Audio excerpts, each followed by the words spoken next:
मनीष वर्मा का जब नाम लिया जाता है तो कहा जाता है कि नीतीश कुमार के बेहद करीबी व्यक्ति करीब हैं, नहीं करीब है। एक बार फिर से नीतीश कुमार को कमजोर माना जा रहा है स्वास्थ्य के तौर पर। लगातार कहा जा रहा है कि क्या वो मुख्यमंत्री बनेंगे कि नहीं बनेंगे, इसे नैरेटिव चलाने की कोशिश करते हैं। आप बता दीजिए, नीतीश कुमार क्या पूरी तरीके से स्वस्थ हैं, बिहार चलाने के लिए फिट हैं? अरे देखिए भाई, क्यों नहीं है। 2005 से लेकर 2010 का दौर जो है नीतीश कुमार का बेस्ट दौर बताया जाता है, और उसके बाद 2010 के जो नतीजे थे वो उस पर मुहर भी लगाते हैं। मगर उसके बाद जिस तरीके से लगातार पार्टियां और गठबंधन बदले गए, उसको लेकर जनता के बीच में एक इमेज खड़ी हुई नीतीश कुमार को लेकर कि वो पलटू राम है। देखिए, ये परसेप्शन बनाया गया।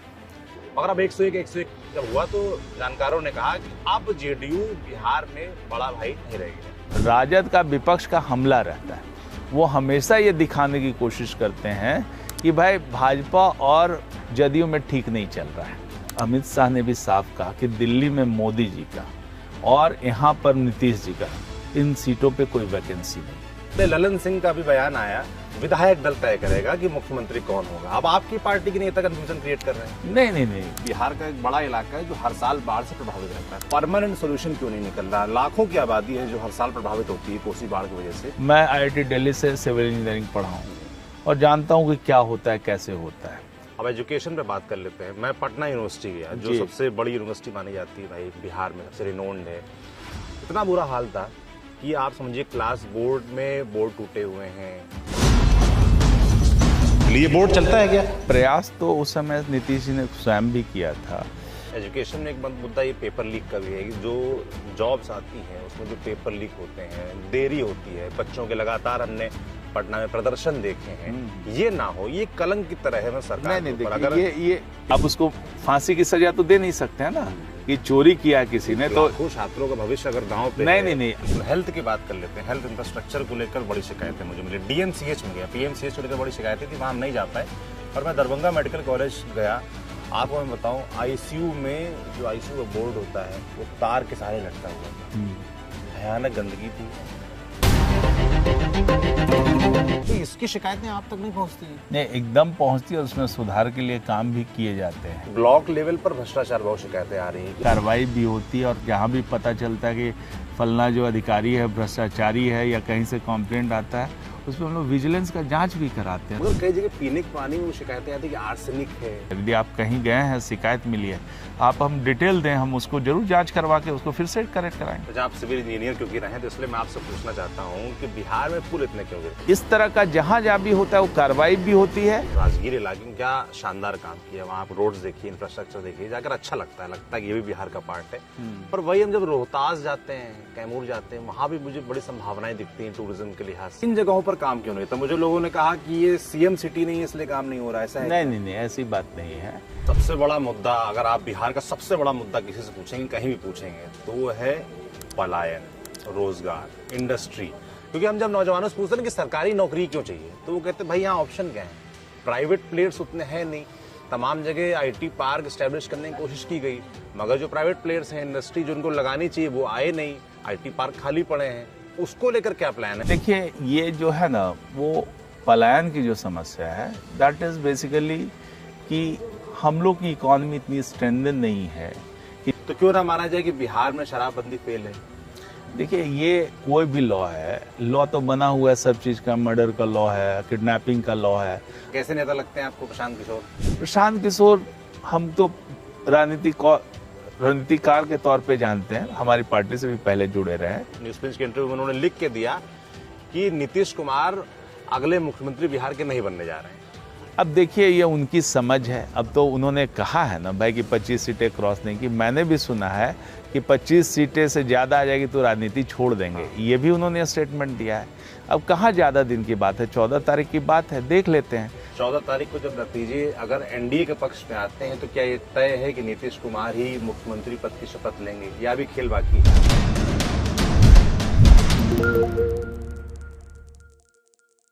बड़ी चुनौतियों, बड़ी बाधाओं को पार करके ये इंटरव्यू करने पहुंचे हैं पूर्णिया में। निकले थे खगड़िया से। पहले जिस गाड़ी से हम आ रहे थे वो गाड़ी खराब हो गई, दूसरी गाड़ी ली वो खराब हो गई, तीसरी गाड़ी से पहुंचे तो रास्ते में एक जगह जाम लगा हुआ था, गांव वालों ने कुछ हंगामा काटा हुआ था। घूम फिर के पहुंचे हैं पूर्णिया में आखिरकार, और हमारे साथ हैं जदयू के राष्ट्रीय महासचिव नीतीश कुमार के बेहद विश्वस्त माने जाने वाले मनीष वर्मा जी। मनीष जी, बहुत स्वागत है आपका। बहुत बहुत धन्यवाद। पहुंच गए आपके पास हम। कैसे हैं आप? चलिए, आपने इतनी परेशानी उठाई, चलिए इसके लिए क्षमा प्रार्थी हूँ। आपकी क्षमा आप इतना दूर से आए, आपका बहुत बहुत धन्यवाद, और पूर्णिया में आपका स्वागत है। कैसे हैं आप, ये बताइए, और चुनाव कैसा चल रहा है आपके हिसाब से? मैं तो बड़ा अच्छा हूँ, और चुनाव जितना भी मैंने फर्स्ट फेज और सेकंड फेज के जिले या विधानसभा में घूमा हूँ, काफ़ी जगहों पे घूमा हूँ, अधिकांश जगह में ये फीडबैक आ रहा है कि काफ़ी एनडीए के प्रति काफ़ी जनता का रुझान है। लोग चाहते हैं कि नीतीश कुमार फिर से मुख्यमंत्री बने, तो सब जगह पर एक पॉजिटिव मैसेज है और एक पॉजिटिव इन्वायरमेंट है नीतीश सरकार के प्रति। सबसे अच्छी बात यह है कि सोचिए कि 20 साल तक शासन में रहे हैं नीतीश जी, और नीतीश जी के प्रति जनता में कोई भी एंटी इनकम्बेंसी नहीं है, बल्कि प्रो इनकम्बेंसी है, और लोग चाहते हैं कि फिर से नीतीश जी रहें। एक नीतीश जी बिहार के लिए जनता के भरोसे का चेहरा है, एक विश्वसनीय चेहरा है, जिन पे जनता यकीन करती है कि नीतीश जी ने यदि कुछ कहा है, कुछ प्रॉमिस किया है, तो ज़रूर वो ज़मीन पे उतारेंगे। नीतीश जी को लेकर जनता क्या चाहती है वो तो 14 तारीख को पता चलेगा जब नतीजे आएंगे। मनीष वर्मा क्या चाहते हैं? आपके अंदर मुझे बड़ी बेचैनी दिखती है। शुरुआत से अगर आपको देखें तो आप पहले IITN रहे, फिर इंडियन ऑयल में आपने जॉब की, उसके बाद आपने जॉब छोड़ के यूपीएससी की तैयारी करके यूपीएससी निकाला, IAS बने, उड़ीसा में रहे, उड़ीसा कैडर ज्वाइन किया, फिर आप बिहार लौटे, फिर आप सलाहकार बने, फिर राजनीति में आ गए। ये क्या बेचैनी है? मतलब आप टिक नहीं रहे हैं एक जगह और लगातार अपने रोल को चेंज कर रहे हैं। क्या एस्पिरेशंस हैं? नहीं, देखिए, रोल मैं चेंज नहीं कर रहा हूँ। मैं तो शुरू से हूँ, IITN था, इंजीनियरिंग था, शुरू से थे। हमारे पिताजी का भी था, हमारा भी था कि हम IAS बने, और इसके लिए IAS का तैयारी किया और IAS में सफल भी हुए। उड़ीसा कैडर मिला, शुरू के 11 वर्ष तो हम उड़ीसा में ही रहे और विभिन्न जिलों में सेवा की। हुआ ये कि 2008 में मेरे पिताजी का एक्सीडेंट हो गया एंड ही बेयरली सर्वाइव्ड। तो उनकी तरफ से एक था कि भाई कि आप थोड़ा आ जाओ बिहार, तो हमारा भी देखभाल हो जाएगा और कभी भी और आप काम भी कर लेना। तो इसलिए बिहार में आने का शुरू में ज़्यादा मोटिवेशन वो था। दूसरा, कोई भी IAS अफसर होता है तो चाहता है कि होम स्टेट में काम करे, क्योंकि जब भी कोई IAS बनता है तो जनरली देखता है कि इस परिस्थितियाँ जो चारों तरफ है, हम कैसे बदलाव कर सकें। कई लोग होता है ना कि भाई कहीं पे गुंडागर्दी होता है तो ये होता है, तो लोग सोचते हैं कि IPS अफसर बनेंगे और यहाँ पे सुधार देंगे। कई आपने मूवीज़ में भी देखा होगा। तो एक फीलिंग होती है कि जब समस्याओं को हम देखते हैं चारों तरफ, तो लगता है कि काश हम अधिकारी होते तो इन चीज़ों में बदलाव ला पाते। मैं बड़ा फॉर्चुनेट हूँ कि मुझे ये मौका मिला और मैं यहाँ पे आया, और यहाँ पर 2 जिलों में DM भी रहा, बिजली कंपनी में 4 कंपनी का मैं MD रहा, और हर क्षेत्र में मुझे काम करने का मौका मिला।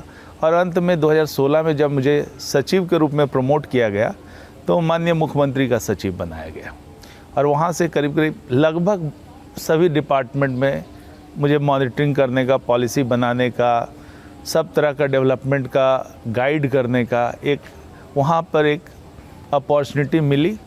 और काफ़ी हद तक जो मेरे से बेस्ट हो सका था मैंने कोशिश की है कि वो दिया है। इसी दौरान मेरा डेपुटेशन ख़त्म हो गया, 4 साल डेपुटेशन बढ़ा भी, और लास्ट में हम जाने वाले थोड़ी सा हम तो बोरिया बस्तरा बांध गए। तो लास्ट में फिर लगा कि भाई इतना दिन काम कर रहे हैं, बिहार में काम कर रहे हैं, अच्छा लग रहा है। जो जीवन का लगता था कि एक उद्देश्य है कि भाई कि एक काम कर रहे हैं, तो एक अच्छी फीलिंग होती है जब आप कुछ कंट्रीब्यूट करते हैं, तो लगता है कि कुछ काम किया, अच्छा लग रहा था। और बिहार के लिए काम कर रहा था, मातृभूमि के लिए काम कर रहा था, और यहाँ के लोगों के लिए काम कर रहा था। तो लगा कि भाई कि इसको कंटिन्यू कैसे हो। इधर नीतीश जी से भी बात हुई, उन्होंने भी एक तरह से सहमति दी। नीतीश जी ने आपको बोला कि राजनीति में आ जाओ? नहीं, कहा कि बिहार में रहना, क्योंकि और मजबूरी थी कि आप ऑफिसर रह करके आपको उड़ीसा जाना, मेरा तो उड़ीसा कार्ड है तो वापस जाना ही पड़ेगा। एक ही रास्ता है कि हम रिज़ाइन करके यहाँ पे रहें। तो लास्ट में हमने चूज़ किया कि चलो सेवा के क्षेत्र में यदि कोई बाधा आती है, तो जो मेरा पहले है कि बिहार की सेवा करना, लोगों की सेवा करना, वो मेरा प्राथमिकता रही, इसलिए नौकरी में 14 वर्ष रहते हुए भी मैंने रिज़ाइन दे दिया और यहाँ पे कंटिन्यू किया और यहाँ पर अभी पॉलिटिक्स में हूँ। तो ये बेचैनी कुछ ऐसा नहीं है, एक नेचुरल सीक्वेंस में चलता गया। एक ऐसा नहीं हुआ कि मैं पहले से प्लान करके कि हाँ पॉलिटिक्स ज्वाइन करना या ये करना, ऐसा कुछ नहीं हुआ। एक अपने आप जो है इस तरह से ईश्वर की इच्छा है या क्या है, कि अपने आप यहाँ से जुड़ते गया, सीक्वेंस होता गया और यहाँ पे हूँ वर्तमान में। अच्छा, मनीष वर्मा का जब नाम लिया जाता है तो कहा जाता है कि नीतीश कुमार के बेहद करीबी व्यक्ति। आप इसको कैसे लेते हैं? मतलब इसको पॉजिटिवली लेते हैं या आपको लगता है कि राजनीति में बात बहुत ठीक नहीं है, नहीं बोली जानी चाहिए? कैसे लेते हैं इसको आप? देखिए, ये तो परसेप्शन है लोगों का। अब नीतीश जी के साथ ऐसा है कि हमने 5 साल तो लगातार डायरेक्ट उनके अंदर काम किया, फिर सलाहकार के रूप में काम किया। पॉलिटिक्स में हूँ तो लगातार मिलना जुलना तो होता ही रहता है। तो नेचुरली लगता है कि अब जब सचिव रहते हैं आप, तो आपको सुबह से शाम तक उनसे इंटरेक्ट करना होता है, हर चीज़ पे डिस्कशन होता है। तो नेचुरल है कि हमको समय तो बिताना होता है। तो अब लोग कहते हैं करीब हैं, तो नीतीश जी तो बहुत लोगों के करीब हैं। करीब हैं? हाँ, नहीं करीब है तो बहुत लोगों के लिए, जो उनके लिए काम करता है सबके करीब हैं और सबका वो ख्याल रखते हैं। थोड़ा नीतीश कुमार जी के बारे में बात कर लेते हैं। जब भी देखा गया है उनको कमज़ोर माना गया है। नीतीश कुमार को जब भी कमज़ोर माना गया है, उन्होंने तगड़ा फाइट बैक किया है। आप 2014 का दौर याद कर लीजिए, लोकसभा में 2 सीट्स आती हैं। उसके बाद 2015 में तगड़ा फाइट बैक करते हैं, महागठबंधन की सरकार बनती है। उसके बाद देखिए आप अभी 2024 के पहले का दौर देख लीजिए, है ना, महागठबंधन के साथ थे, इंडिया गठबंधन में थे, वहाँ स्थितियाँ ठीक नहीं बनी, कमज़ोर माना गया कि आप क्या करेंगे। फिर उन्होंने तगड़ा फाइट बैक किया, लोकसभा में बेहतरीन परफॉर्मेंस रही, मतलब बीजेपी के साथ रह के मतलब बेहतर उनका स्ट्राइक रेट रहा। एक बार फिर से नीतीश कुमार को कमज़ोर माना जा रहा है स्वास्थ्य के तौर पर। लगातार कहा जा रहा है कि क्या वो मुख्यमंत्री बनेंगे कि नहीं बनेंगे, इस तरह की चुनौतियाँ सामने आ रही हैं। तो इस बार आपको क्या लगता है, एक बार फिर से तगड़ा फाइट बैक होगा? देखिए, हम तो लगता है कि लोकसभा के चुनाव से पहले ही यहाँ पर मीडिया के कुछ सेक्शन के द्वारा एक परसेप्शन बनाया जा रहा था कि अब जेडीयू पार्टी बचेगी नहीं, फिनिश हो जाएगी, नीतीश जी रहेंगे नहीं, न जनता दल यूनाइटेड रहेगा न नीतीश जी रहा। हुआ ये कि लोकसभा का चुनाव आया और आकलन तो चुनाव ही में होता है। लोग ऐसे जितने भी पंडित हैं, विशेषज्ञ हैं, वो अपनी अपनी एनालिसिस बताते हैं, इस कारण से ऐसे हो जाएगा वो। तो जब चुनाव हुआ, लोगों का देखा गया, टेस्ट किया गया, तो पता चला कि जनता दल यूनाइटेड की सबसे ज़्यादा विधानसभा में सबसे ज़्यादा लीड की है। तो इसका ये अर्थ है कि जो पंडित जो बताते हैं और कुछ लोग कहते हैं, वो एक तरह से नैरेटिव चलाने की कोशिश करते हैं। एक नैरेटिव जो पंडितों के द्वारा, राजनीतिक पंडितों के द्वारा, विश्लेषकों के द्वारा इस तरह से चलाया जाता है। और क्यों चलाया जाता है वो अपना खुद समझे, एक मोटिवेटेड कैंपेन है। आप बता दीजिए, नीतीश कुमार क्या पूरी तरीके से स्वस्थ हैं, बिहार चलाने के लिए फिट हैं? अरे देखिए भाई, क्यों नहीं है? आप देखिए, किसी भी व्यक्ति के स्वस्थ हुआ है कि क्या है, उनके कामों पे आकलन होना चाहिए कि क्या काम वो कर रहा है, व्यक्ति वो ठीक से अपनी जिम्मेदारी निभा रहा है कि नहीं, क्या लोगों के बीच में जो वहाँ प्रॉब्लम्स हैं उसको टैकल कर रहा है कि नहीं कर रहा है। तो अब देखिएगा कि पिछला 2 वर्ष से जो इस तरह की नैरेटिव है, दोनों वर्ष में हम तो 4-5 महीने पहले की बात करेंगे कि प्रगति यात्रा हो रही थी। नीतीश जी 3800 जिला घूमे, हर जगह गए, एक एक ज़िले में क्या क्या समस्या थी उसका एनालिसिस करवाया, कौन कौन सा मेजर समस्या है, उसके बाद इमीडिएटली उस पर क्या काम होना है सब कुछ डिसाइड किया। और जैसे ही वो पटना आए, जब तक वो पटना आए तब तक प्रोजेक्ट रिपोर्ट सब कुछ तैयार करके उसको यहाँ पर कैबिनेट का मीटिंग करवा दिया और 50,000 करोड़ की योजना एक साथ सैंक्शन हो गई। मतलब कि राज्य में जहाँ भी इशू, बॉटलनेक्स जहाँ भी थे, सबसे निकाल करके एक साथ सैंक्शन कराया। अब बताइए कि यहाँ पर बहुत लोग कहते हैं कि अपने को युवा हैं, हम ऐसे काम कर सकते हैं। उन लोग की यात्रा होती है, 2-4 जिला गए, थक हार के बैठ गए, कुछ नहीं आगे बढ़ा, फिर बताएंगे अगला फेज। कई युवाओं की यात्रा हमने देखी है कि कई फेजेज में हुआ तब भी जिला कंप्लीट नहीं हुआ। तो कहिए कि एक व्यक्ति जिसका कमिटमेंट है, जो कमिटेड रहता है, वो काम को पूरा करके मानता है, जिद पकड़ के रखता है कि नहीं हमको करना है, पर ये नीतीश स्वास्थ्य जी को लेकर सवाल उठ रहे हैं। आप देखिए सवाल, अब देखिए अब आपकी पार्टी के नेता भी तो इस तरह के काम कर देते हैं ना। आप संजय झा का वो आपने वीडियो देखा, वो बड़ा वायरल हुआ। मंच पर एक महिला प्रत्याशी को नीतीश कुमार जी माला पहनाने की कोशिश कर रहे हैं और संजय झा रोक रहे हैं। फिर नीतीश जी नाराज हो जाते हैं, वो बोलते हैं कि क्या क्या आदमी है यार ये। नहीं, ठीक है, ये इसमें जो है थोड़ी जो गलतफहमी हो सकती है। और जो है हमेशा चूँकि प्रत्याशी हैं, ये परंपरा रही है कि जो भी वहाँ के गार्जियन हैं, अभिभावक हैं, या नीतीश जी हैं चाहे मोदी जी हैं, जब भी आते हैं तो जो प्रत्याशी को उसको माला पहनाया जाता है, जीत की माला पहनाया जाता है। लेकिन इसको कुछ लोग कुछ दूसरे इंटरप्रिटेशन में ले लेते हैं कि जीत की माला नहीं, महिला को नहीं पहनाना चाहिए, ये सब नहीं करना चाहिए। लेकिन ये नहीं है, वो तो गार्जियन है, पिता तुल्य है। तो सबको जैसे आप माला पहनाते हैं, अपने प्रत्याशी को पढ़ाते, कोई बड़ी बात नहीं है। कन्फ्यूजन झूठ मूठ का क्रिएट हुआ। अच्छा, एक परसेप्शन को लेकर बात करें, 2005 के बाद अगर देखा जाए तो नीतीश कुमार को लेकर जो एक परसेप्शन बना बिहार में कि वो फॉर अ चेंज लीडर हैं, है ना, कई सारे उन्होंने चेंज लाया, चाहे लॉ एंड ऑर्डर में हो, चाहे विकास की बात हो, चाहे इंफ्रास्ट्रक्चर की बात हो। 2005 से लेकर 2010 का दौर जो है नीतीश कुमार का बेस्ट दौर बताया जाता है, और उसके बाद 2010 के जो नतीजे थे वो उस पर मुहर भी लगाते हैं। मगर उसके बाद जिस तरीके से लगातार पार्टियां और गठबंधन बदले गए, उसको लेकर जनता के बीच में एक इमेज खड़ी हुई नीतीश कुमार को लेकर कि वो पलटू राम है। इस तरह के नारे दिए गए, विपक्ष लगातार इस तरह की बातें करता है। तो ये जो परसेप्शन बना है, ये इसको कैसे देखते हैं और ये चुनाव में क्या नुकसान पहुंचाएगा? देखिए, ये परसेप्शन बनाया गया। पहले आप समझिए कि 2005 में जब चुनाव हुए तो सब लोग साथ में थे, सब लोग जो है राजद के मिस गवर्नेंस के खिलाफ लड़ रहे थे, और सब लोग का जब यहाँ पे बहुत सारे काम किए गए, सड़कें बनाई गई, लॉ एंड ऑर्डर में इमीडिएटली सुधार हुआ। तो जो सुधार होता है, जब व्यवस्था बहुत बदहाल होती है और उस समय आप सुधार करते हैं, तो उस समय आपको इमीडिएट रिलीफ मिलता है। जैसे बहुत बुरी व्यवस्था, उसमें थोड़ी अच्छी व्यवस्था आएगी तो लगेगा कि वाह क्या रिलीफ मिला है। लेकिन जब आप एकदम परफेक्शन की तरफ बढ़ते हैं, जब आप में ग्रेजुअल सुधार होने लगता है, तो आपको वो महसूस नहीं होता कि सुधार भी हो रहा है। तो इनिशियल जो सुधार हुए थे उस समय, वो जनता की नज़र में या लोगों की नज़र में ड्रास्टिक सुधार थे, इसलिए उसका इम्पैक्ट कुछ ज़्यादा था। बाद में भी सुधार होते रहे। हम लोग तो खुद काम कर रहे थे सरकार में, और कैसे हर चीज़ को, हर प्रोसेस को कैसे हम रिफ़ाइन कर रहे थे। लेकिन वो चूँकि ग्रेजुअल था, इसलिए उतना पता नहीं चला। मैं तो कहूँगा कि 15 से 20 के दौरान इतने क्रांतिकारी काम हुए, मत पूछिए। जैसे हर घर बिजली पहुँचे, बिहार में बिजली की व्यवस्था नहीं थी, हर घर बिजली हर घर नल का जल, 2% नल का जल का कवरेज था, वो बढ़ के 95% हुआ। इस तरह से आप देखिए, स्टूडेंट क्रेडिट कार्ड जैसी योजना, ये सब चली। बहुत सारे काम जो हुए हैं, जो एकदम क्रांतिकारी काम हुए हैं। कामों पर मैं भी बात करूंगा, बहुत सारे मुद्दे लेके आए हूं। तो इस तरह से जो ग्रेजुअल चेंज है वो नहीं है। दूसरी बात क्या है कि जब 2010 से 15 का जब पीरियड देखेंगे, वहाँ थोड़ा हमारे गठबंधन के साथी से स्क्रिमिश हुआ, जो अंडरस्टैंडिंग थी थोड़े, उसमें ये दिक्कत हुई। और 14 में हम लोग अलग हो गए, चुनाव लड़ना पड़ा अलग से। तो ये जब मतभेद हो जाता है, तो एक सेक्शन ऐसा आ जाता है जो आपको क्रिटिसाइज करता है। काम अच्छा हो कि बुरा, उससे नहीं मतलब, उसको क्रिटिसाइज करना है तो करेगा। और उसी तरह से एक वर्ग है जो क्रिटिसाइज करना शुरू कर दिया। तो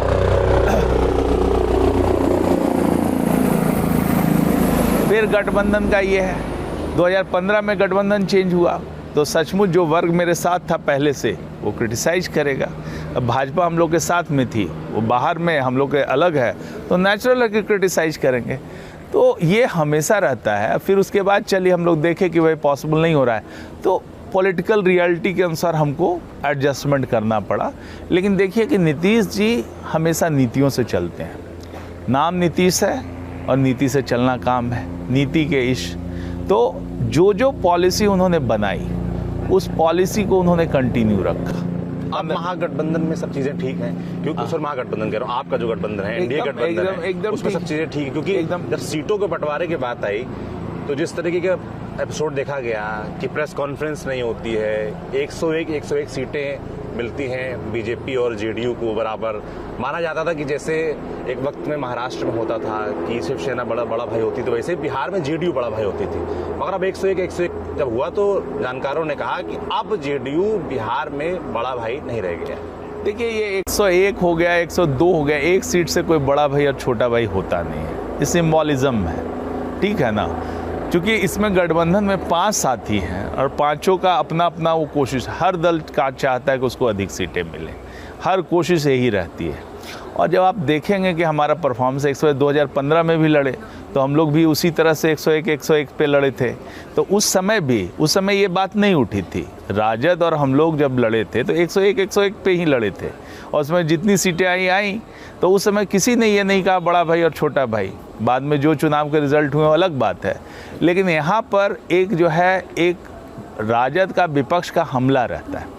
वो हमेशा ये दिखाने की कोशिश करते हैं कि भाई भाजपा और जदयू में ठीक नहीं चल रहा है, ये हमेशा एक कंफ्यूजन बनाने की कोशिश करते हैं। भाजपा और जदयू को तो नहीं पता, पर जदयू और चिराग पासवान, नीतीश कुमार और चिराग पासवान, क्या इनके भी सब कुछ ठीक नहीं? क्योंकि 29 सीटें जब चिराग पासवान का ऐलान हुआ और कहा गया उनके हिस्से जो सीटें जा रही हैं वो ऐसी है जो जेडीयू नहीं देना चाहती कतई, ऐसी कई सीटें थी।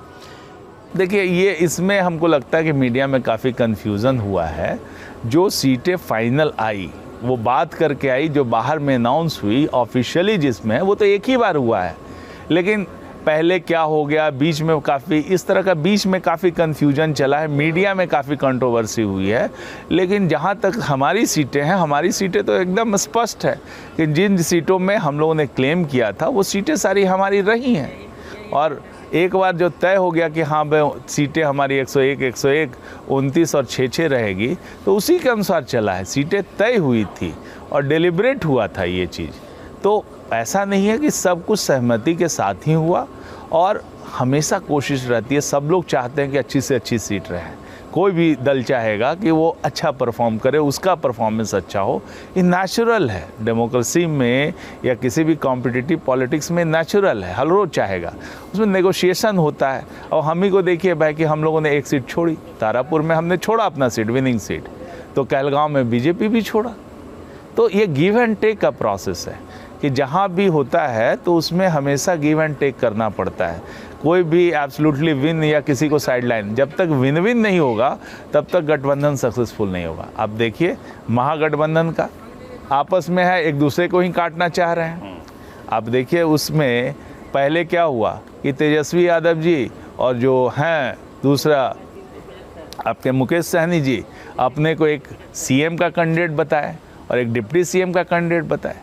भाई कोई भी होता है, गठबंधन होता है, दूसरे लोग ना आपको कहेंगे कि आप हैं सीएम के कैंडिडेट, है कोई खुद ही तो नहीं कहता कि मैं हूं। पर उनकी तो ज्वाइंट प्रेस कॉन्फ्रेंस एक हुई जिसमें ऐलान हो गया, अशोक गहलोत वगैरह आए थे, वो आए, ऐलान किया कि तेजस्वी यादव मुख्यमंत्री और मुकेश सहनी डिप्टी सीएम। आपके यहाँ अभी तक कोई औपचारिक ऐलान नहीं हुआ है। नीतीश कुमार मुख्यमंत्री होंगे नहीं होंगे, कोई औपचारिक ऐलान नहीं, नेतृत्व की बात कही जा रही है। देखिए जो भी टॉप लीडरशिप है, हर दल के नेता ने, टॉप नेता ने ये करीब करीब कहा है, एक तो नेतृत्व की बात लड़ेगी, दूसरी बात अमित शाह ने भी साफ कहा कि दिल्ली में मोदी जी का और यहाँ पर नीतीश जी का, इन सीटों पे कोई वैकेंसी नहीं। जब हम वैकेंसी की बात करते, ये फ्यूचर की बात करते कि आगे कोई जगह यदि हमारी सीट आती है तो नेचुरल है। और जिन्होंने बात की है वो प्रोसेस की बात की है कि भाई प्रोसेस है, प्रोसेस तो सब लोग जानते हैं कि इस प्रोसेस के थ्रू होता है। लेकिन उन्होंने स्पष्ट कर दिया कि दोनों सीटों पे कहीं वैकेंसी, ना दिल्ली में वैकेंसी है ना पटना में वैकेंसी है, तो मतलब तो स्पष्ट है ना भाई। मगर बीच बीच में फिर इस तरह का बयान क्यों आते हैं कि विधायक दल तय करेगा? आप देखिए इस तरह की बात भी कही जाती है कि जेडीयू में 2 धड़े हैं, एक दिल्ली वाला है और एक पटना वाला है। तो दिल्ली वाले ललन सिंह का भी बयान आया कि विधायक दल तय करेगा कि मुख्यमंत्री कौन होगा। अब आपकी पार्टी के नेता कंफ्यूजन क्रिएट कर रहे हैं। नहीं, देखिए वो प्रोसेस की बात होती है। किसी भी जगह पे चुनाव हो जाते हैं तो विधायक दल ही करता है, तो उनका मतलब है कि भाई कि वो विधायक दल उसमें तय करेगा। लेकिन चेहरा के नाम पे है तो नीतीश ही चेहरा है, और कौन है? कोई कंफ्यूजन नहीं है, कोई कंफ्यूजन नहीं। अब थोड़ा मुद्दों की बात कर लेते हैं, क्योंकि मैं बिहार घूम रहा हूँ तो, और क्योंकि आप पावर सर्कल में हैं और मुख्यमंत्री के करीब रहते हैं, उनको सलाह देते हैं, तो मैंने तमाम मुद्दे देखे बिहार घूम के। सबसे पहले मैं बाढ़ की बात कर लेता हूँ कि एक बिहार का एक बड़ा इलाका है जो हर साल बाढ़ से प्रभावित रहता है। खासतौर पर जो कोसी का इलाका है, सुपौल सहरसा वाला इलाका जो है, पूर्णिया में जहाँ बैठे, यहाँ उतना असर नहीं आता पर आता है। इसको लेकर कोई परमानेंट सोल्यूशन क्यों नहीं निकल रहा? लाखों की आबादी है जो हर साल प्रभावित होती है कोसी बाढ़ की वजह से। इसका परमानेंट सोल्यूशन के लिए बिहार सरकार क्या कर रही है?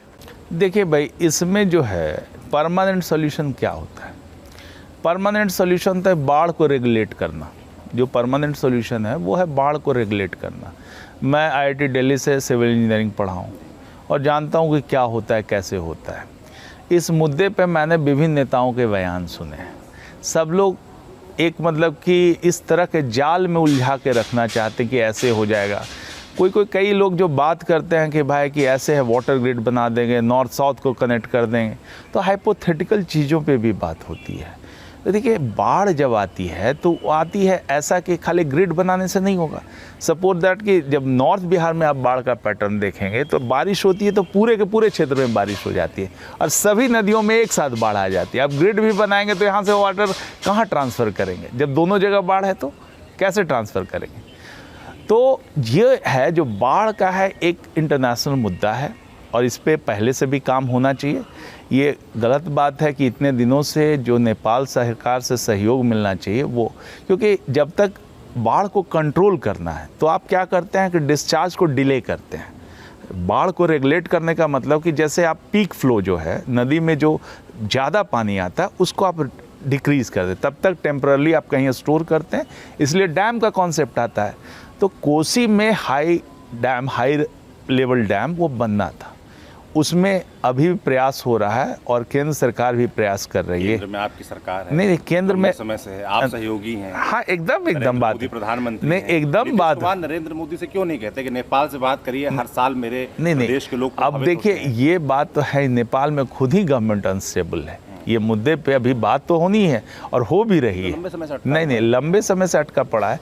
जब देखिए, एक नेपाल में भी जो सरकार है वो अनस्टेबल रही है। तुरंत देखिए अभी किस तरह, उसके पहले भी अनस्टेबल रही है।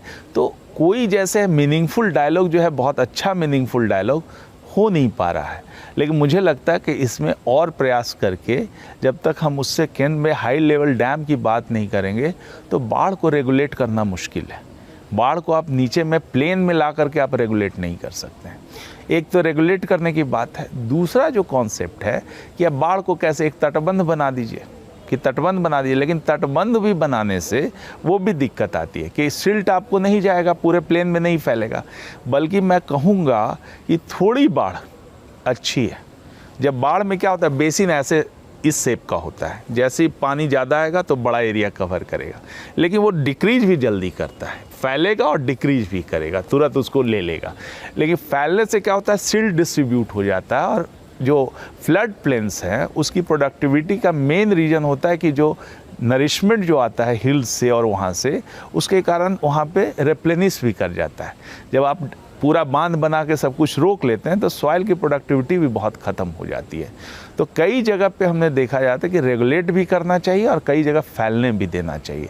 बाढ़ को आजकल दो कॉन्सेप्ट से जोड़ा जाता है। एक तो है to live with the flood, कि आप ऐसा कीजिए कि आप अपने को फ्लड रेजिलिएंट बनाइए, कि थोड़े दिन पानी आएगा उस दौरान आप ठीक कर लीजिए, फिर फ्लड के पानी को चले जाना दीजिए, सॉइल की प्रोडक्टिविटी बची रहे। और दूसरा है कि हम इस वैरायटी को अडॉप्ट करें क्रॉप का जो थोड़ा फ्लड रेजिलिएंट हो। तो हम अपने को कैसे रेजिलिएंट बनाएं in terms of lifestyle, in terms of हमारे क्रॉप्स और हमारे ये, ताकि आप नेचर के साथ सर्वाइव करें। क्योंकि जैसा क्लाइमेट चेंज हो रहा है, जिस तरह से हो रहा है, तो एक्सट्रीम क्लाइमेट इवेंट तो होना है। आप देख रहे हैं कि एक्सट्रीम क्लाइमेट इवेंट हो रहे हैं और जब तक ये ग्लोबल एफर्ट नहीं आता तो एक्सट्रीम क्लाइमेट इवेंट को नहीं आप रोक सकेंगे। इसका इम्पैक्ट पड़ रहा है जो जिस तरह के फिनोमेना है, हेवी रेन, बहुत कम समय में बहुत हेवी रेन। तो इसको रेगुलेट करने के लिए जो है आपको इस तरह का रेजिलिएंट सिस्टम बनाना जरूरी है जो कोप अप हम कर सकें। To cope up with the flood is the concept, कि हम फ्लड के साथ कैसे जिए, फ्लड भी रहे तब भी जिए और ऐसी वैरायटी हमारे पास रहे कि फ्लड से उसको कोई नुकसान ना हो, प्रोडक्टिविटी मेंटेन रहे। ये सब है कि जब 5 दिन पानी के अंदर भी रह गया तो कोई दिक्कत नहीं है, क्रॉप सर्वाइव करेगा, कोई दिक्कत नहीं है। तो इस तरह पे हम लोग जोड़ दे रहे हैं कि उसकी प्रोडक्टिविटी मेंटेन रहे, कैसे to cope up with the flood वो ठीक रहे। और बहुत लोग जो है, मैंने कुछ लोगों का देखा है जिनको कोई अंडरस्टैंडिंग नहीं है, वो भी बड़े बड़े बात करके ग्रिड, वाटर ग्रिड, ये ग्रिड, हम कहे भाई आप स्टडी तो कर लो कितना वाटर बेसिन में ट्रांसफ़र हो रहा है, कितना कैपेसिटी है, क्या है। खाली हवा में फेंकने से थोड़ी होता है, कहा था कि यहाँ का पानी हम साउथ में ले जाएंगे। अरे कहने के लिए तो कुछ भी कर सकते हैं कि मैं पूरे यहाँ का पानी पूरे इंडिया में डिस्ट्रीब्यूट कर दूंगा, बढ़िया है, कहीं फ्लड नहीं, सबका यूज़ हो जाएगा। लेकिन क्या इकोनॉमिक्स है, क्या पॉसिबिलिटी है, कितना फिजिबिलिटी है, ये सब चीज़ देख करके सॉल्यूशन निकलना चाहिए। But one thing is there कि high level dam is necessary, और दूसरा रेजिलिएंट जो हमारा जो एग्रोनॉमी है, एग्रीकल्चर का जो हमारा जो पैटर्न है, इस चीज़ को भी सुधारना पड़ेगा। और लाइफ स्टाइल में बहुत तरह के परिवर्तन करने पड़ेंगे जो हम रेजिलिएंट हो सकें। तो ये जो है एक परमानेंट सॉल्यूशन की तरफ जाता है। और इससे क्या है, सिल्ट भी जो है ना वो डिस्ट्रीब्यूट हो जाता है। जो नदियों में जो सिल्ट रहता है वो फैल जाता है, जनरली फ्लड प्लेन में ही विशेषता है। फ्लड प्लेन में फैल गया और फिर डिस्ट्रीब्यूट हो गया और फिर नदी का नदी खाली रहा। अब एजुकेशन पे बात कर लेते हैं। मैं पटना यूनिवर्सिटी गया, जो सबसे बड़ी यूनिवर्सिटी मानी जाती है भाई बिहार में, सबसे रिनोन्ड है। इतना बुरा हाल था कि आप समझिए क्लास बोर्ड में बोर्ड टूटे हुए हैं, स्मार्ट बोर्ड चल नहीं रहे हैं, वॉशरूम की सफाई नहीं होती है, पंखे चल नहीं रहे हैं, लाइब्रेरी में आज भी 50 साल 100 साल पुरानी किताबें रखी हुई हैं, स्पोर्ट्स ग्राउंड पे बड़ी बड़ी घास उगी हुई है। मतलब जहां मैं जा रहा था वहां मुझे दिक्कत नजर आ रही थी। उसके बाद एक्शन भी हुआ, जो वीसी है अजय कुमार सिंह, उनको सस्पेंड किया गया है, उनके खिलाफ जांच चल रही है। मगर पटना यूनिवर्सिटी जो राजधानी में पड़ती है, सबसे रिनोन्ड है, उस पर ध्यान क्यों नहीं दिया जाता है? उसको बेहतर बनाने में मैंने सुना था बीच में कि नीतीश कुमार जी चाहते थे, वो प्रधानमंत्री से उन्होंने दरख्वास्त भी की थी इसको सेंट्रल यूनिवर्सिटी का दर्जा मिले। उसको लेकर प्रयास क्यों नहीं किए जा रहे हैं? देखिए, प्रयास तो उस समय नीतीश जी ने स्वयं भी किया था और किसी कारणवश ये हो नहीं पाया। लोगों की पॉलिसी की नई यूनिवर्सिटी बनाएंगे, तो नॉर्थ में एक सेंट्रल यूनिवर्सिटी खोला उन्होंने, साउथ में भी गया में एक सेंट्रल यूनिवर्सिटी खोला। इसके लिए तैयार नहीं हुए कि फ्रेश हमको खोलना है, इस टाइप से उनका ये मत था। तो चलिए, उसमें तो सहमति नहीं होगी, लेकिन ये है कि बिहार के द्वारा ही हम लोग को अपने जो यूनिवर्सिटीज़ है उसको अपग्रेड करना चाहिए था।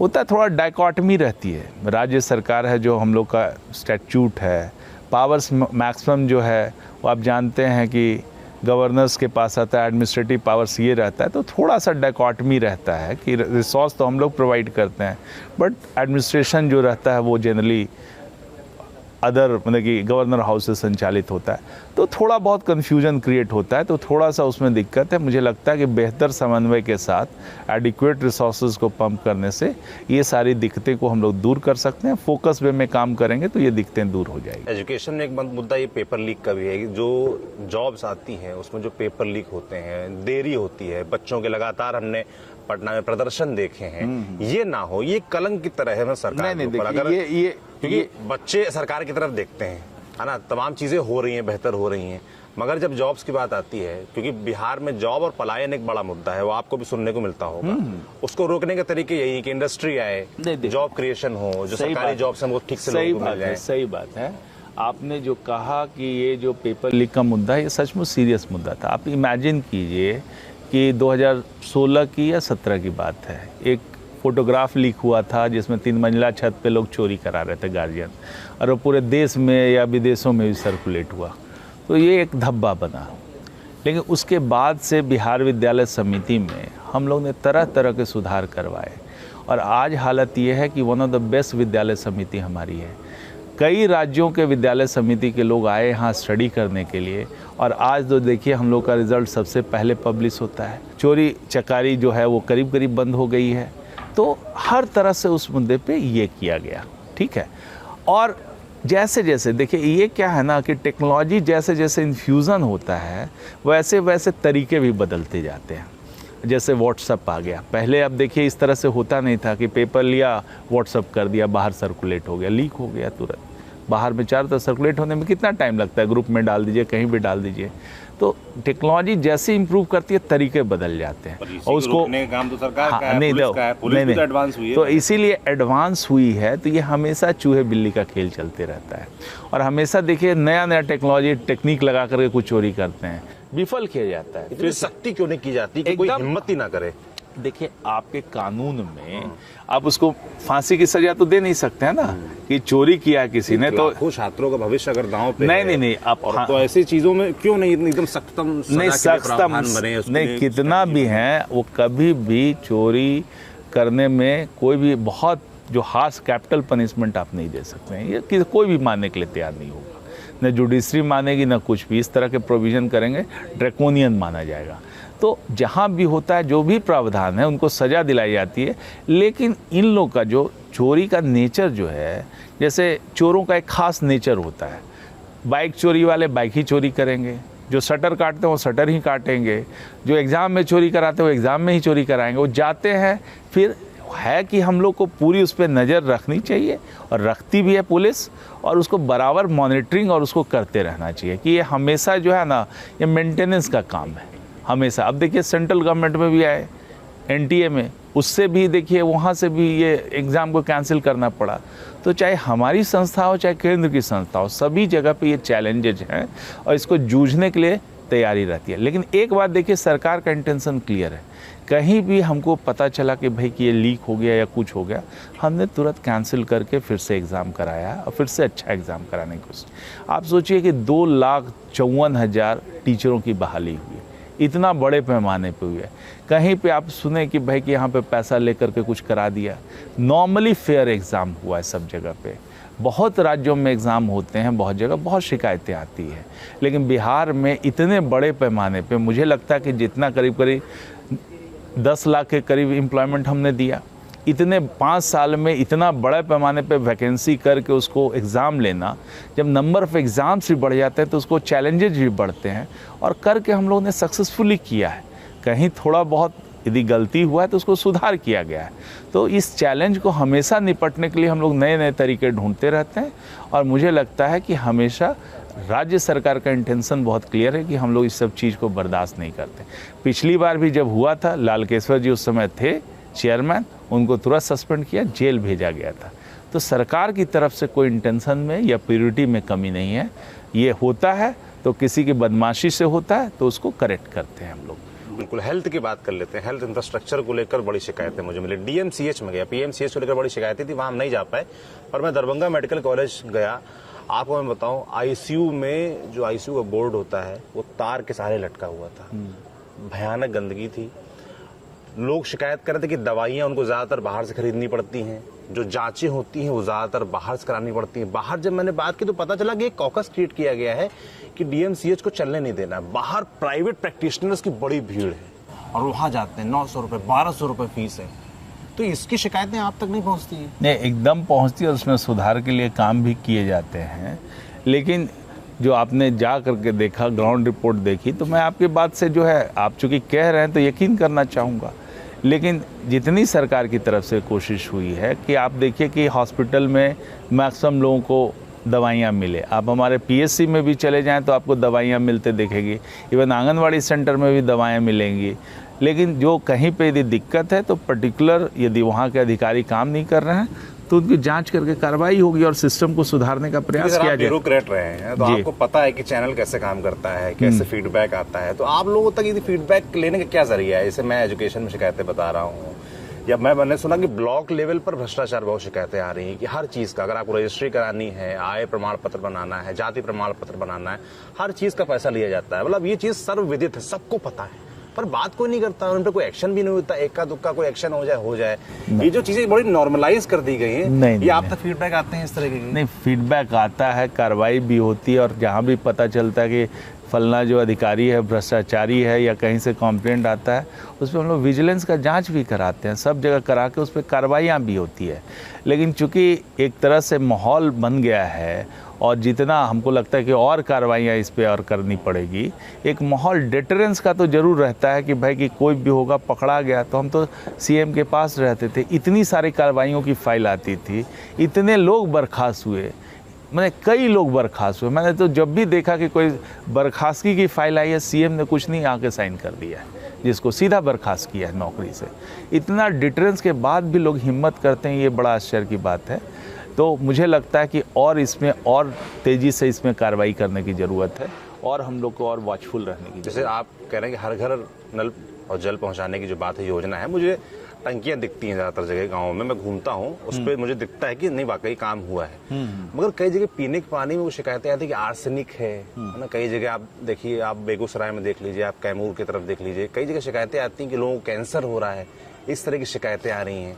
नहीं, इसको लेकर कोई तैयारी, कोई उपचार? अभी हमारी टीम एक गई थी, आपको मैं बताऊं, रोहतास में गांव में, तो वहां पर मशीनरी लगी हुई है, वो बंद पड़ी है, कोई ध्यान नहीं दे रहा उस पर, और गांव में वही पानी पी रहे हैं, गांव के लोग बेचारे विकलांग हो जा रहे हैं, जल्दी उनकी मृत्यु हो रही है। नहीं, ऐसा देखिए बहुत सारे केसेस में हुआ था। खैरा ग्राम पंचायत था, आर्सेनिक से प्रभावित था और बहुत ज़्यादा वहाँ पे प्रॉब्लम थी। बहुत बड़ा क्षेत्र में जैसे कोसी का ही बेल्ट है, उसमें आयरन प्रभावित है, और यहाँ पे जितने भी प्लांट लगे हैं सब में आयरन रिमूवल प्लांट लगा है उस तरह से। या जहाँ भी हुआ, जहाँ भी गुणवत्ता प्रभावित है, जैसे आर्सेनिक का है, लोहे का है, तो इस सब जगह फ्लोराइड की समस्या है, तो फ्लोराइड की समस्या जहाँ पे, वहाँ फ्लोराइड रिमूवल प्लांट लगा है, सब जगह पे लगाया गया है। यदि कहीं पे संवेदक के द्वारा या कहीं पे गड़बड़ी हुई है, कुछ जगहों पे ज़रूर गड़बड़ी होगी, लेकिन हमने जो लगाया है बड़े लार्ज पैमाने पे ये काम शुरू में किया गया है। 2 भागों में बांटा गया था कि एक जगह पर गुणवत्ता प्रभावित जो क्षेत्र है वहाँ का, और एक जो है नॉन गुणवत्ता प्रभावित। तो हमने पंचायती राज इंस्टीट्यूशन को सिर्फ नॉन गुणवत्ता प्रभावित क्षेत्रों में ही काम करने दिया। जो गुणवत्ता प्रभावित क्षेत्र थे उसको पीएचडी ने टेकअप किया और प्रोजेक्ट बना करके उसमें रिमूवल प्लांट सब जगह जो इंस्टॉल किया गया। यदि कहीं पे मेंटेनेंस की दिक्कत है उसको देखने वाली बात है। यदि आप कहीं गए हैं, शिकायत मिली है, आप हम डिटेल दें, हम उसको जरूर जाँच करवा के उसको फिर से करेक्ट कराएंगे। देखिए हमारे पास करीब करीब 1 लाख से ज़्यादा, 1.25 लाख के आसपास इस तरह के प्लांट हैं। उसमें कहीं ना कहीं जो है 5% 10% में प्रॉब्लम आते रहता है। थोड़े दिन के लिए आउट ऑफ ऑर्डर होगा, फिर ठीक कराया जाएगा। तो बड़ा सिस्टम है, इसको ठीक कराते रहना पड़ता है, और कभी कभी शिकायतें आती है, उसको देखना भी काम है कि लगातार हम मेंटेनेंस उसका करते रहें। अच्छा, आप सिविल इंजीनियर क्योंकि रहे हैं, तो इसलिए मैं आपसे पूछना चाहता हूँ कि बिहार में पुल इतने क्यों गिरते हैं? इतना आंकड़ा ज़्यादा है। देखिए, पुल गिरने वाली बात मैं पहले भी उस समय बता चुका हूँ कि हुआ ये था कि एक नदी थी जिसको हमने क्लियर साफ कराया था, उसको ये करके, उसमें जो पुल गिरे थे वो 6-7 पुल उसी का गिरा था, और वो पुल जो है 12-15 सालों से चल रहा था। मेरे पास आंकड़े हैं, मतलब आप देखिए 2012 में 2022 में 12 पुल गिरे, 2023 में 8 से 10 पुल गिरे, 2024 में 20 से ज्यादा पुल गिरे, 2025 में नहीं, जहाँ फेलियर का जो आप ऐसे नालंदा में भी हाल में एक पुल गिरा था, खबर बनी थी। नहीं, जहाँ पे जैसे गिरा है, आप देखिए कि किस समय से, जिस समय एक पुल गिरने की घटना है उस समय की मैं बता रहा हूँ कि एकाएक मीडिया में बहुत छाया रहा कि ये पुल गिर गया, वो पुल गिर गया, वो पुल गिर गया, ठीक है। और कई जगह पे कंस्ट्रक्शन के प्रोसेस के दौरान भी गिरा था। तो जिस समय गिरा था तो एक नदी पे, एक नदी क्या छोटी नदी थी, उस पे जो पुल बने थे, तो उसको है कि अब उसका क्या है, रिवर लिंकिंग प्रोजेक्ट में उसको साफ कराया गया। हुआ है कि संवेदकों के द्वारा जो पुल के किनारे भी है वहाँ भी काट करके मिट्टी कट के, जैसे हम हटाते हैं मिट्टी, साफ़ कराते हैं तो हटाते हैं मिट्टी, लेकिन आपको ब्रिज के पास कॉशियस रहना पड़ता है, उसके दोनों तरफ आप छोड़ना पड़ता है सर्टेन एरिया, ताकि वहाँ स्कॉरिंग ना हो जाए। तो जब घटता ऐसे होता है तो नीचे में ये एक्सपोज हो जाएगा, यदि नीचे से उसके तल के नीचे से मिट्टी निकल गई तो कोलैप्स करेगा बारिश में। तो वहाँ पे असावधानी हुई और 6-7 ब्रिज एक ही साथ गिरे उस जगह पे। 12-15 सालों से वो था ब्रिज, लेकिन नहीं हुआ था। लेकिन एक साथ सफाई के बाद सब एक साथ जब जांच हुई कि क्यों इसी पे गिरा, तब पता चला कि भाई सब एक ही रिवर पे है। फिर उसके बाद 1-2 पुल ऐसा था कि जहाँ पे काम जो है नहीं करना था, उस वक्त बंद कर देना था, वो बरसात के समय भी अपना शटर लगा करके वो काम कर रहा था। अब पानी आ गया, अब शटर लगाएं, शटर नीचे से बह जाएगा। तो उस स्थिति में ये दिक्कतें हुई, और मुझे लगता है कि उसमें कार्रवाइयाँ भी हुई। जहाँ जहाँ पर इस तरह के लोग थे कि भाई बरसात में आपको बनाना नहीं था, अब बनाने गए, गिरा। तो इस तरह का जहाँ जहाँ भी होता है वो कार्रवाई भी होती है, और ये नहीं एक जनरल फिनोमेना नहीं है। नहीं तो आप देखिए हमारे पास हज़ारों हज़ार पुल हैं, आप परसेंटेज निकाल दिए कितना फेलियर का है, आप टोटल नंबर लीजिए और उसमें परसेंटेज फेलियर निकालिए तो बहुत कम का परसेंटेज फेलियर निकलेगा।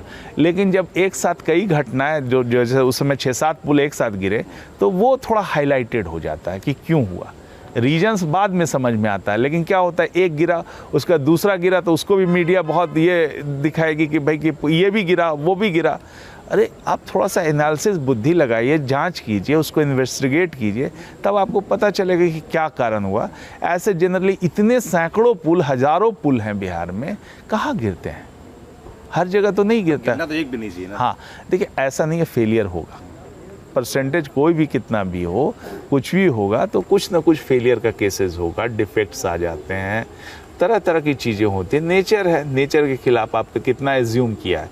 सपोज दैट आपने जो एजम्पशन, जितना भी सिविल इंजीनियरिंग में डिज़ाइन होता है एक एग्जाम्पशन पे होता है कि इतना लेवल का फ्लड आएगा तो आपको आप हो जाएगा, इससे ऊपर आएगा तो आप नहीं सस्टेन कर पाएंगे। कितना भी आप मजबूत बना दीजिए, लेकिन यदि एक सर्टेन लेवल का अर्थक्वेक आएगा तो वो भी गिर जाएगा। तो वो एक सर्टेन में आप करके ही एक एजम्पशन पे चलता है। जितनी भी डिज़ाइनें बनती है एक पर्टिकुलर लेवल एज्यूम करके हम लोग करते हैं कि इस तरह का वाटर आएगा, इस तरह की चीज़ें आएंगी, स्कोरिंग डेप्थ इतना होगा, उसके अनुसार बनती है। उससे यदि हाइयर आ जाएगा तो वो गिर जाएगा। अच्छा, मैंने देखा टूरिज्म पे आपने नालंदा और राजगीर इलाके में क्या शानदार काम किया। वहाँ आप रोड्स देखिए, इंफ्रास्ट्रक्चर देखिए, जाकर अच्छा लगता है कि ये भी बिहार का पार्ट है। पर वही हम जब रोहतास जाते हैं, कैमूर जाते हैं, वहाँ भी मुझे बड़ी संभावनाएं दिखती हैं टूरिज्म के लिहाज से। बेगूसराय में कांवड़ लेक जाते हैं, वहाँ संभावनाएं दिखती हैं। तो इन जगहों पर काम क्यों नहीं? तो मुझे लोगों ने कहा कि ये सीएम सिटी नहीं है इसलिए काम नहीं हो रहा, ऐसा है? नहीं, ऐसी बात नहीं है। देखिए, कई जगह पे एक साथ काम हुए। आपके पास टूरिज्म का और इस तरह का वो बहुत जगह पे काम शुरू हुआ। रोहतास में भी, रोहतास का फोर्ट पे भी हम लोग टूरिज्म का कई जगह रोपवे बनाया गया है, कई जगह पे काम हुए हैं। करकटगढ़ जलप्रपात है, उसका भी डेवलप किया गया है। अब रोहतास कैमूर की बात करें तो करकटगढ़ जलप्रपात पे बनाया गया, कई जगह पे रोपवे बनाए गए हैं। या ये कि भाई कि राजगीर जो हिस्टोरिकल क्षेत्र रहा है और बुद्ध है, अपना मगध से जुड़ा हुआ क्षेत्र है, तो इसलिए इस पे फोकस ज्यादा रहा। ब्रांडिंग की जरूरत नहीं है। रोहतास कैमूर क्या शानदार जगह, एकदम लगता है ऐसे कर्नाटका आ गए, हिमाचल आ गए, इतना सुंदर लगता है। इतनी ग्रीनरी है। एकदम मैं आपसे सहमत हूँ। ब्रांडिंग में चूक रहे हैं क्या? नहीं, हम लोग को और करना है। देखिए, जैसे रिसोर्सेज आता है, यहाँ पे कंपीटिंग प्रायोरिटीज है और हर समय जो है जो जितना भी रिसोर्स है उसको किस तरह से लगाएं, शिक्षा पे लगाएं, इस पे लगाएं, उद्योग में लगाएं, इसमें कंपीटिंग प्रायोरिटी होती है। लेकिन हमारे लिए एक प्रायोरिटी है। आप देखिए कि वैशाली में जो हम लोग ऐतिहासिक क्षेत्र में अभी जो वहाँ बुद्ध सम्यक दर्शन संग्रहालय बना, वन ऑफ इट्स काइंड बना।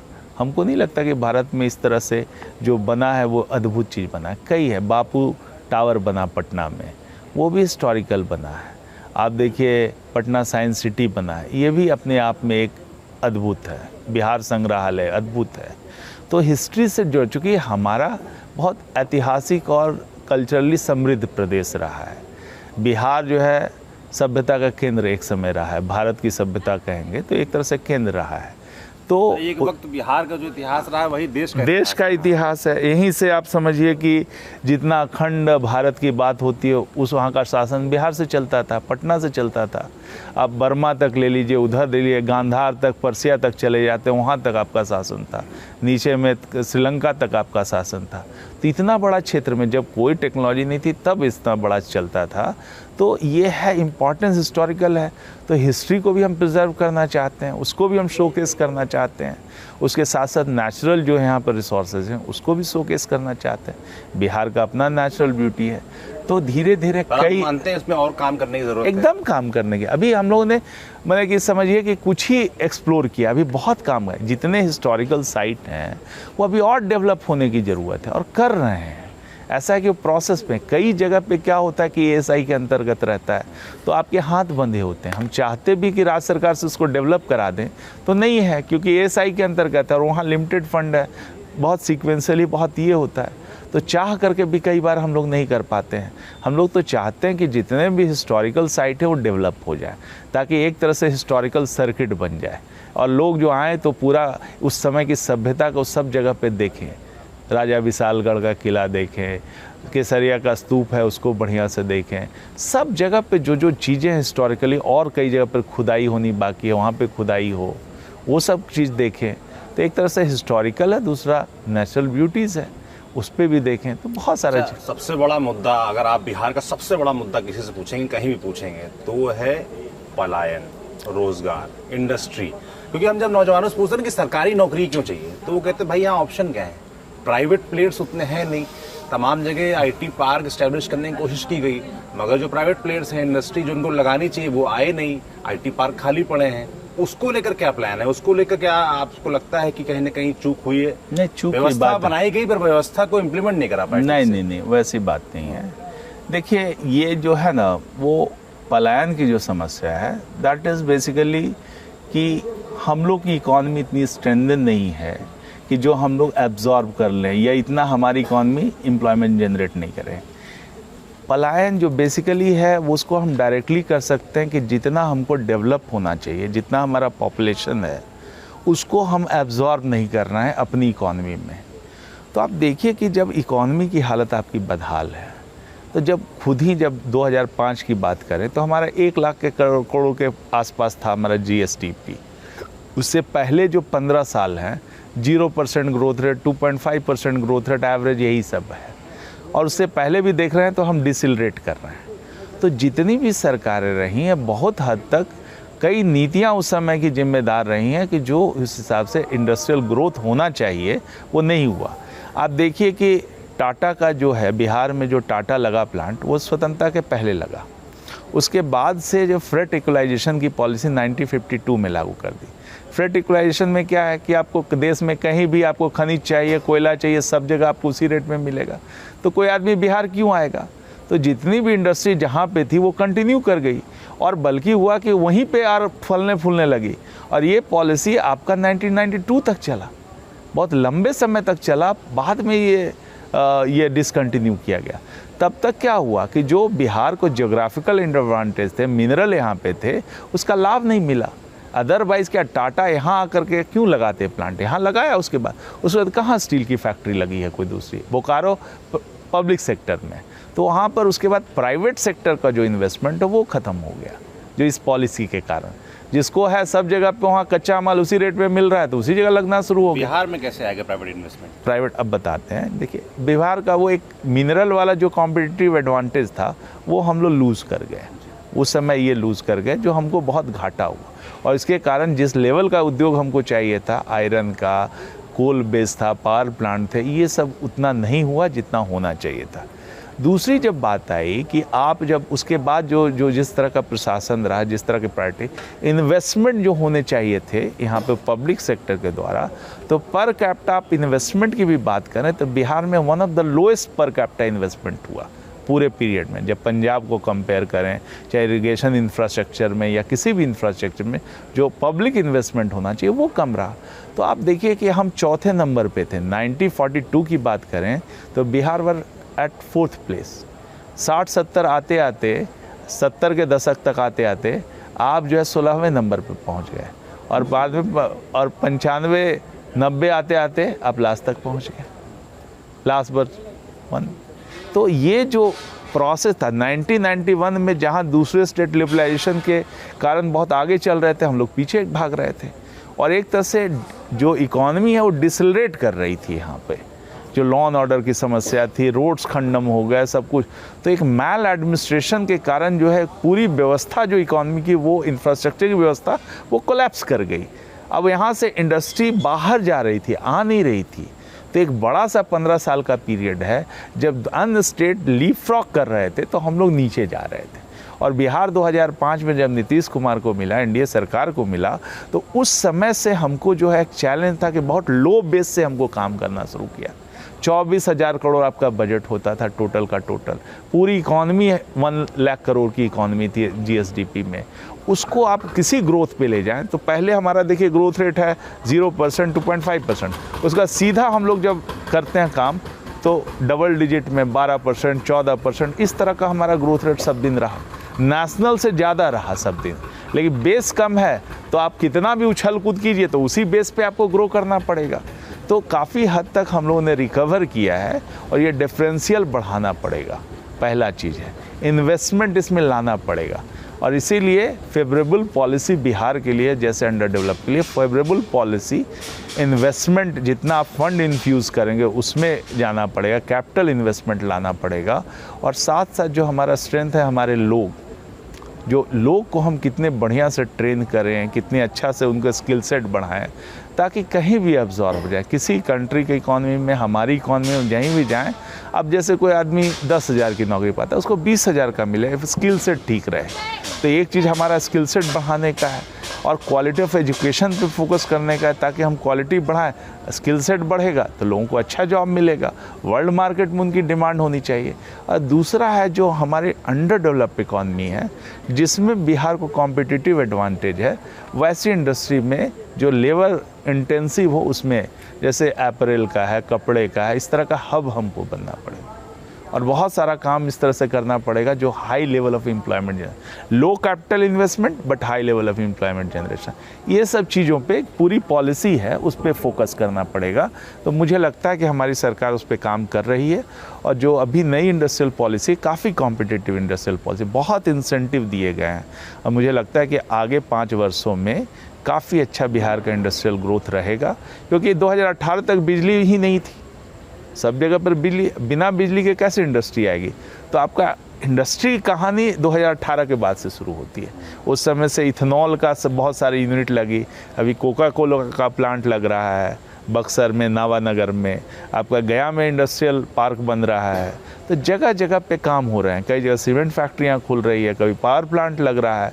तो लग रहा है अब गति तेज होगी, क्योंकि हमने जो है बिजली जो नेसेसरी इनपुट है वो सब जगह अवेलेबल करा दिया है, हर ज़िले में काम हो रहा है इसमें। अच्छा, एक मुद्दा जब मैं कहीं भी जाता हूँ तो शराबबंदी का वो आता है, और कहीं भी शराबबंदी को लेकर बात होती तो मुझे एक ना एक शराबी मिल जाता है, और आदमी बड़े दावे से कहता है कि कहीं भी हो, आप ऑर्डर करिए, मोबाइल पे फ़ोन करिए, शराब आप तक आ जाएगी, अवेलेबल, होम डिलीवरी हो जाएगी। इस तरह की बातें आप तक भी आती होंगी, तो क्यों ना माना जाए कि बिहार में शराबबंदी फेल है?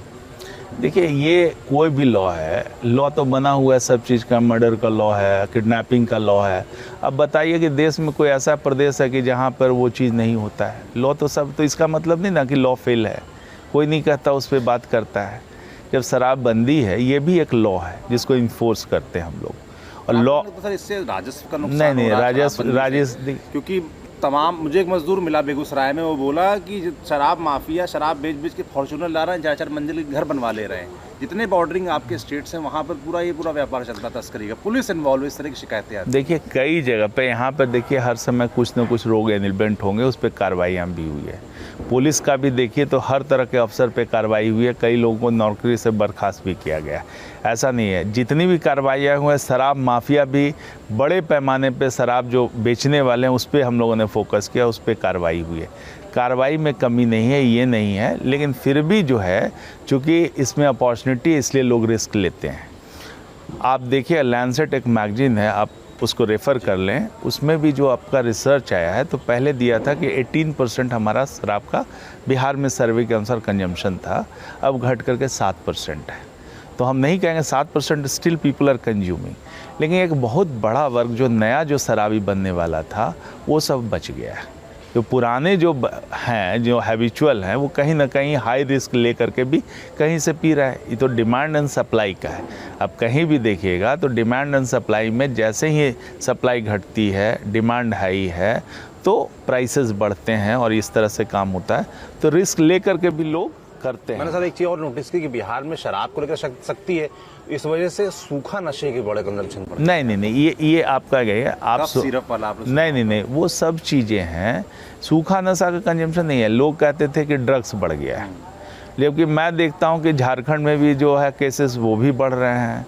पंजाब में देखिए शराबबंदी भी नहीं थी, शराब भी चलती थी, वहाँ ड्रग्स के केसेस बहुत ज़्यादा थे। वैसा होता तो पंजाब में ड्रग्स क्यों बढ़ता? शराब तो वहाँ फ्रीली अवेलेबल था, लोग शराब भी पीते थे। तो ये जो लॉजिक लोग देते हैं कि भाई कि शराबबंदी है इसलिए ड्रग्स बढ़ गया, ऐसा नहीं है। कई जगह पे ड्रग्स जो है दोनों चीज़ें रहने के बावजूद बढ़ता है। और ये शराब का नेक्स्ट जो हायर लेवल का है, शराब तो एक माइल्ड है, माइल्ड से हायर लेवल पर ड्रग्स आप मानते हैं, तो वो भी लोग नशा करते हैं, लोग एक्सट्रीम पे जाना चाहते हैं। तो उस तरह की बातें हुई हैं, इससे जोड़ा नहीं जाना चाहिए शराबबंदी से। शराबबंदी लागू हुई थी, यहाँ एक बड़ा तबका है, मजदूर तबका है, वो दिन में 300-400 रुपया कमाता है, वो घर आता है 200 रुपये का शराब पी जाए तो बच्चों की हालत क्या होगी ये है। यदि सब लोग समझदार हो जाए तो ये सब बंदी की ज़रूरत, लॉ की ज़रूरत ही नहीं है। लोग जो शिक्षित हैं, जो अपने बिहेवियर को रेगुलेट कर सकते हैं, उनको कहाँ ज़रूरत है? खुद नहीं पीते, और पीते भी हैं तो रेगुलेटेड वे में पीते हैं, वहाँ पे दिक्कत नहीं है। दिक्कत कहाँ पे है? एक बड़ा तबका जो है, जो मज़दूर वर्ग है, वो इसमें जब इन्वॉल्व होता है तो बहुत बड़ा एक सोशल क्राइसिस क्रिएट करता है। बच्चों की शिक्षा हैम्पर होती है, उनका न्यूट्रिशन प्रभावित हो जाता है, हर तरह से एक सोशल डिसेबिलिटी होती है। और शराब को अब माना जाता है कि 200 बीमारियां इसके कारण होती है। शराब इतनी अच्छी चीज़ नहीं मानी जाती है पहले से लोग, लेकिन जो रिसर्च हुआ है, WHO का रिपोर्ट देख लें तो करीब 200 बीमारियों का कारण है। कैंसर से लेकर हर तरह की बीमारी है इसके कारण। लोग इतना अवेयर नहीं है, उसको और अवेयर करने की आवश्यकता है। और जो परिवर्तन जो है, कानून ऐसा नहीं है कि स्टैटिक रहता है, रिक्वायरमेंट के अनुसार बदलते रहता है। तो हम लोग पहले भी चेंज किए हैं, बाद में भी जहाँ पे आवश्यकता होगी चेंज करेंगे, और जो बेस्ट पॉसिबल है वो हम लोग कानून लागू करने की कोशिश। प्रशांत किशोर को जानते, कैसे नेता लगते हैं आपको प्रशांत किशोर? प्रशांत किशोर हम तो रणनीतिकार के तौर पे जानते हैं, हमारी पार्टी से भी पहले जुड़े रहे हैं, और मोस्टली स्ट्रैटेजिस्ट, पॉल स्ट्रैटेजिस्ट उनको कहते हैं। काम किया प्रशांत? नहीं, हमने साथ में नहीं काम किया। वो शराबबंदी को लेकर कहते हैं कि अगर हमारी सरकार आती है तो हम शराबबंदी खत्म कर देंगे, उनका बड़ा निशाना रहता है इसको लेकर। देखिए, उनका ये अपना परसेप्शन है, उनकी अपनी समझ है कि सारे, कई बार कहते हैं ना कि हर प्रॉब्लम का जड़ यही है, इसी को खत्म कर दो। देखिए, वो जैसा व्याख्या करते हैं, उनके व्याख्या करने का तरीका है अपना। खुद गांधी जी के विचारधारा पे चले हैं, कहते हैं गांधी जी का चरखा लगाते हैं, हम गांधी जी को मानते हैं। उनका ये कहना है, गांधी जी ने ये नहीं कहा कि भाई शराबबंदी लॉ के द्वारा। गांधी जी का फेमस स्टेटमेंट है कि यदि हमको 1 घंटे का भी डिक्टेटर बना दिया जाए तो हम शराबबंदी खत्म कर, शराब की सारी दुकानें हम बिना मुआवजे का बंद करा देंगे। ये गांधी जी का। और शराब की बुराइयों के बारे में बहुत कुछ कहा उन्होंने, और उन्होंने ये भी कहा कि शराब के पैसे से शिक्षा बेच करके आप लोगों की शिक्षा दें, ये कभी भी उचित पॉलिसी नहीं है। कि एक तरह हम जहर बांटें, जहर बेचें और दूसरे उसके पैसे से हम लोग शिक्षित करें, क्योंकि आपको हेल्थ जो नुकसान होता है, जितना आपको रेवेन्यू आएगा उससे ज़्यादा आपको हेल्थ पे खर्च करना पड़ेगा, उसके सोशल कॉन्सिक्वेंसेस बहुत हैं। तो ये हमेशा एक टसल का विषय रहा है, जिसमें राय अपनी अपनी रखते हैं। प्रशांत किशोर जी अपनी राय रखते हैं, लेकिन बिहार की जनता, खास करके महिलाएं, उससे वाकिफ नहीं रहती हैं। महिलाओं का इस पॉलिसी के प्रति पुरजोर समर्थन है, और आज भी आप सर्वे करा लीजिए तो नीतीश जी के विभिन्न कामों में इस काम को भी महिला सराहती है। अच्छा, प्रशांत किशोर एक बात और कहते हैं कि जेडीयू 25 सीटें क्रॉस नहीं करेगी, और वो उन्होंने हमारे इंटरव्यू में, हमारे न्यूज प्रिंस के इंटरव्यू में उन्होंने लिख के दिया कि नीतीश कुमार अगले मुख्यमंत्री बिहार के नहीं बनने जा रहे हैं। अब देखिए, ये उनकी समझ है। अब तो उन्होंने कहा है ना भाई कि 25 सीटें क्रॉस नहीं की। मैंने भी सुना है कि 25 सीटें से ज्यादा आ जाएगी तो राजनीति छोड़ देंगे, ये भी उन्होंने स्टेटमेंट दिया है। अब कहाँ ज्यादा दिन की बात है, 14 तारीख की बात है, देख लेते हैं। तो जो चिट उन्होंने लिख के दिया है, मैं तो आपसे अनुरोध करूंगा, उनको दिखाइए और कहिए कि आपका लिखित है, आप राजनीति से संन्यास लीजिए, और नहीं है तो कम आ जाएगी तो भाई राजनीति करें। लेकिन उनका जो स्टेटमेंट पे कायम तो रहना चाहिए ना। जो उन्होंने इस तरह के दावे किए हैं, तो जब आते हैं रिजल्ट को देखना चाहिए कि क्या होता है। 14 तारीख को जब नतीजे अगर एनडीए के पक्ष में आते हैं तो क्या ये तय है कि नीतीश कुमार ही मुख्यमंत्री पद की शपथ लेंगे, या भी खेल बाकी है? नहीं, एकदम स्पष्ट है, सब लोग बोले हैं। बहुत लोग कह रहे हैं कि 14 तारीख को जब नतीजे आ जाएंगे उसके बाद तय होगा। ये सब गलत बात। आपके कार्यकर्ता मुझे बोले, जब सीट बंटवारे को चल रहा था, वो बोले कि देखिए जिस तरह की सीटों को बंटवारा हुआ है, आप चिराग पासवान और बीजेपी की सीटें जोड़ लीजिए, अन्य की जोड़ लीजिए, तो अगर सीटें उनकी ज्यादा आ जाती है तो फिर वो अपना दावेदारी ठोक देंगे। देखिए, ये एक तरह से विपक्ष के द्वारा भी चलाया हुआ नैरेटिव है। काफी हवा देते हैं इस चीज को, ताकि लोगों के बीच में फ्रिक्शन पैदा हो और चुनाव में इसका लाभ उठाया जाए। हम लोग इकट्ठा होकर लड़ना चाहते थे, और इस तरह की बातें फैला करके वो हमारे कार्यकर्ताओं के बीच में कंफ्यूजन पैदा करना चाहते हैं। तो मुझे लगता है कि पूरी तरह से जो लीडरशिप है, उन्होंने स्पष्ट मैसेज दिया है कि ऐसी कोई बात नहीं है। बीजेपी की ज्यादा सीटें होंगी तो भी नीतीश कुमार ही मुख्यमंत्री बने। देखिए, हम चेहरा नीतीश कुमार है, और पिछली बार भी हमारी कम सीटें आई, बहुत कम सीटें आई, तब भी नीतीश कुमार जी सीएम बने हैं।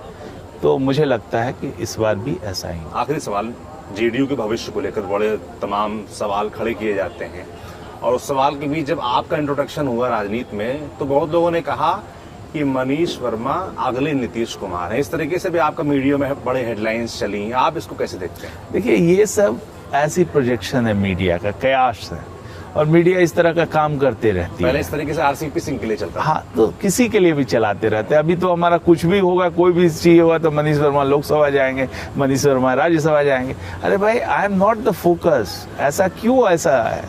देखिए, जेडीयू एक बड़ी पार्टी है, बहुत लोग हैं इसमें, बहुत लोग काम करते हैं। मैं तो अभी रिसेंट इसमें 1 साल 1.25 साल हुआ है काम कर रहा हूँ। मैं अपना देता हूँ 100%। जो भी मैं काम करता हूँ पूरी ईमानदारी से करता हूँ और पार्टी के लिए करता हूँ, नीतीश जी को के विश्वास में करता हूँ। तो जो होगा उसमें कोई बड़ी बात नहीं है, सब लोग को अपना कंट्रीब्यूट करना चाहिए।